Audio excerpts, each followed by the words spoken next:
अस्सलाम वालेकुम dear students, hopefully आप सब बिल्कुल ठीक होंगे। तो जिस तरह हमने कल एयर पैसेजवे के पार्ट 2 में ट्रेकर तक डिस्कस किया था, इसी तरह आज हमने एयर पैसेजवे के थर्ड पार्ट को डिस्कस करना है, जिसके अंदर से आपको बहुत से वीआईपी शॉर्ट क्वेश्चन आते हैं। तो आपने इस वीडियो को लास्ट तक देखना है ताकि आपका कोई भी शॉर्ट क्वेश्चन है वो स्किप ना हो। तो इसमें सबसे पहले हमारे पास है ब्रोंकाई। तो इसका फर्स्ट पॉइंट ये है कि each bronchus on entering the lungs, जो हर ब्रोंकस है वो लंग्स में एंटर होता है, डिवाइड्स एंड सब divides progressively into smaller and smaller bronchi. और जो ब्रोंकस होता है वो डिवाइड होता है और फिर सब डिवाइड होकर वो छोटी छोटी ब्रोंकाई बना देता है। तो आपने इस चीज़ को याद रखना है कि जो ब्रोंकस है वो डिवाइड होता है और फिर सब डिवाइड होकर हमारे पास छोटी छोटी ब्रोंकाई को बना देता है। आगे ब्रोंकाई का सेकंड पॉइंट ये है कि ब्रोंकाई आर 2 इन नंबर, जो हमारे पास ब्रोंकाई होती है वो 2 इन नंबर होती हैं। आगे ब्रोंकाई का थर्ड पॉइंट ये है कि it has irregular platform cartilage, मतलब कि ब्रोंकाई के अंदर जो कार्टिलेज होता है वो इरेगुलर और प्लेटफॉर्म में मौजूद होता है। तो स्टूडेंट्स, आपने ब्रोंकाई के बारे में ये 3 चीज़ें याद रखनी है। ब्रोंकाई के बाद आगे हमारे पास है ब्रोंक्यूल। तो स्टूडेंट, जब ब्रोंकाई का जो डायमीटर है वो 1 mm या इससे कम हो जाए तो उसको हम ब्रोंक्यूल्स कहते हैं।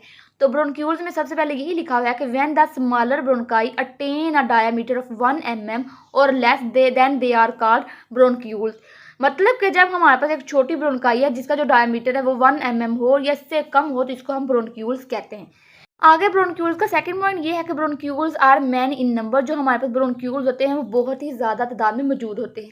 आगे इनका थर्ड पॉइंट ये है कि इनके अंदर एब्सेंट ऑफ कार्टिलेज, मतलब कि इनके अंदर कोई भी कार्टिलेज मौजूद नहीं होता है। इनका लास्ट पॉइंट ये है कि कंटेन सर्कुलर स्मूथ मसल्स, मतलब के ब्रोंक्यूल्स के अंदर सर्कुलर स्मूथ मसल्स मौजूद होते हैं। तो स्टूडेंट्स, ये बहुत ही वीआईपी शॉर्ट क्वेश्चन है, तो आपने ब्रोंकाई और ब्रोंक्यूल्स के बारे में इन चीज़ों को याद रखना है ताकि आपको जब भी इसके हवाले से शॉर्ट क्वेश्चन है तो आप इसको अच्छे से अटैम्प्ट कर सकें। और जब आप इसको इसी तरह लिखेंगे तो आपको जो नंबर है वो पूरे मिलेंगे इंशाल्लाह। आगे स्टूडेंट्स, हमारे पास है एयर सैक्स। तो एयर सैक्स के बारे में आपको पता है कि लंग्स के अंदर जो थैलियाँ होती हैं उनको हम एयर सैक्स कहते हैं। तो इसकी डेफिनेशन ये है कि air sacs is the functional unit of lungs, मतलब कि लंग्स के फंक्शनल यूनिट को हम एयर सैक्स कहते हैं। आगे स्टूडेंट्स, हमारे पास है अल्वियोलाई। तो अल्वियोलाई भी लंग्स के अंदर ही मौजूद होती है। तो इसकी डेफिनेशन ये है कि air sacs consist of several microscopic single layered structures called alveoli. मतलब कि जो हमारे पास एयर सैक्स होते हैं वो कंसिस्ट करते हैं सिंगल लेयर्ड स्ट्रक्चर्स पे। इन सिंगल लेयर स्ट्रक्चर को हम कहते हैं अल्वियोलाई। तो ये इसकी सिंपल सी डेफिनेशन थी। आगे अल्वियोलाई के बारे में सेकंड पॉइंट ये है कि alveoli has a rich network of blood capillaries, मतलब कि अल्वियोलाई के अंदर जो ब्लड कैपिलरीज हैं बहुत ही ज़्यादा होती हैं।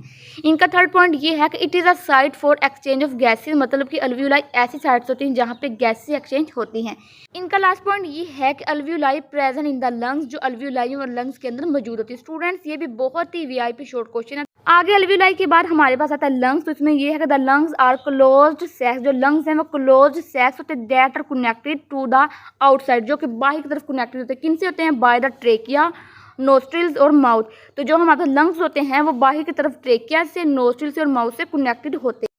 आगे लंग्स के बारे में सेकंड पॉइंट ये है कि लंग्स आर स्पॉन्जी। स्पॉन्जी का मतलब होता है कि जो लंग्स हैं उनके ऊपर सुराख होते हैं। क्यों होते हैं? Because of the presence of millions of alveoli, क्योंकि लंग्स के अंदर मिलियंस में अल्वियोलाई मौजूद होते हैं। इसकी वजह से जो लंग्स हैं वो स्पॉन्जी होते हैं, मतलब कि इनकी सरफेस के ऊपर सुराख नजर आते हैं, मतलब कि होल्स होते हैं।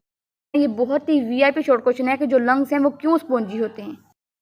उसके बाद हमारे पास है चेस्ट कैविटी। तो इसका फर्स्ट पॉइंट ये है कि lungs are placed in chest cavity, जो लंग्स होते हैं वो चेस्ट कैविटी में होते हैं, क्योंकि चेस्ट कैविटी है वो खाली होती है अंदर से, इसीलिए उसके अंदर बहुत सी चीज़ें रखी होती है, जिस तरह लंग्स भी उसके अंदर ही होता है, हार्ट भी उसके अंदर ही होता है। आगे इनका सेकंड पॉइंट ये है कि chest cavity is bounded by ribs and muscles on the side, मतलब कि जो चेस्ट कैविटी है इसको बाउंड किया जाता है रिब्स से और मसल से, मतलब कि जो चेस्ट कैविटी है वो बाहर की तरफ रिब्स से और मसल से सराउंडेड होती है।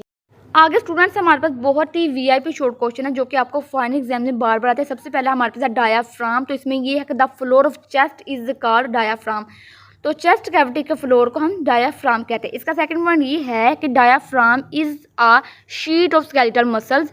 तो जो डायाफ्राम है वो स्केलेटल मसल्स की शीट को भी कहते हैं, ठीक है।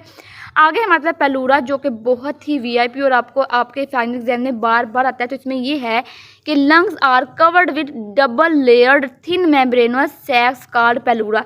तो स्टूडेंट, जो हमारे पास लंग्स होते हैं वो डबल्ड लेयर जो थिन मेम्ब्रेन है उससे कवर्ड होते हैं और इस डबल लेयर थिन मेम्ब्रेन को हम पेलूरा कहते हैं। तो स्टूडेंट्स अगर देखा जाए तो एयर पैसेजवेज में से आपको बहुत से शॉर्ट क्वेश्चन आते हैं जो कि बहुत ही वीआईपी होते हैं। तो आपने इस टॉपिक को छोड़ना नहीं, आपने इसको अच्छे तरीके से कर लेना है। और अगर आपको इस टॉपिक का पार्ट 1 या पार्ट 2 चाहिए हो तो इस वीडियो का डिस्क्रिप्शन में मैं पार्ट 1 और पार्ट 2 का लिंक दे दूँगी। आप वहाँ से जाके पार्ट 1 और पार्ट 2 का लेक्चर सुन सकते हैं। ओके जी, अल्लाह हाफ़िज़।